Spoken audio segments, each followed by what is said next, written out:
साथियों, आपके घर पे या किसी और के घर पे अगर एक बेटे का जन्म होता है, तो जब हॉस्पिटल के अंदर आप खुशी मनाते हैं, तो नर्सिंग स्टाफ को आप मिठाई के रूप में कुछ पैसे देते हैं। क्या ये पैसे हर कोई देता है या नहीं देता है, वो अलग चीज़ है। लेकिन हमारे साथ में नर्सिंग ऑफिसर अनंदाराम जी है, जो एक मिसाल है पूरे नर्सिंग स्टाफ के लिए और पूरे देश के लिए कह सकते हैं। हम सिवाना अस्पताल में खड़े हैं और यहीं पे जो हमारे साथ में अनंदाराम जी है, तो मैं उनसे बात करूंगा कि ऐसा क्या है कि जो किसी के द्वारा दिए जाने वाले पैसे भी आप लेते नहीं हो, जो वो अपनी खुशी से देते हैं। देखो कि सबसे पहले तो मैं ये कहूँगा कि जो भी पैसे अपन डिलीवरी करवाते हैं वो देते हैं, वो एक रिश्वतखोरी में आता है। सरकार की तरफ से स्पष्ट गाइडलाइन है और हमारे यहाँ पीएमओ साहब की तरफ से भी यहाँ स्पष्ट गाइडलाइन है कि कोई भी 1 रुपया भी दे तो रिश्वतखोरी नहीं लेना है। और मेरा मानना है कि अगर जो जैसे अपन ये रुपये लेते हैं वो अपन लेके खुश होना है, वो अपने घर में कहीं भी फायदेमंद नहीं है।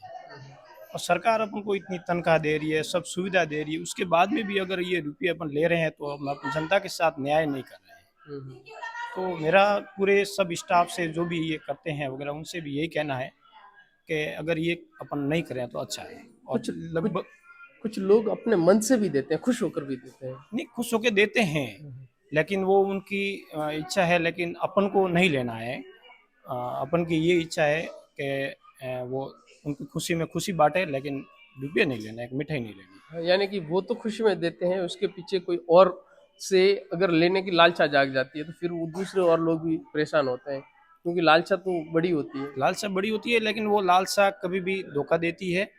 और जो रिश्वत में जो धन अपन आता है ना, वो अपने लिए अच्छा नहीं रहता है। यानी इनका कहना है कि जो रिश्वतखोरी का जो पैसा जो इंसान भी लेते हैं, उस धन का उपयोग अपने घर में, अपने परिवार में कहीं भी हो, वो हमेशा नुकसानदेह ही होता है। वो हमेशा शरीर का कहो, समाज में कहो, हर जगह से अपनी वैल्यू में कहो, हमेशा नुकसान होता है।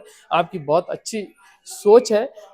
ये सोच अगर हर नर्सिंग ऑफिसर रख दे, तो भारत देश अपने आप सुदृढ़ हो जाएगा, कम से कम नर्सिंग स्टाफ में तो हो ही जाएगा। और वैसे धीरे धीरे अगर हर डिपार्टमेंट में भी अगर ये सोच आ जाए कि भ्रष्टाचार नहीं करना है, तो देश अपने आप सुधर जाएगा। इसलिए मैं अनंदाराम जी का बहुत बहुत धन्यवाद करता हूँ कि आपने ये सोच रखी है और हमेशा आगे रखते रहिएगा और दूसरों को भी इसके लिए प्रेरित करते जरूर रहिएगा। धन्यवाद। Thank you.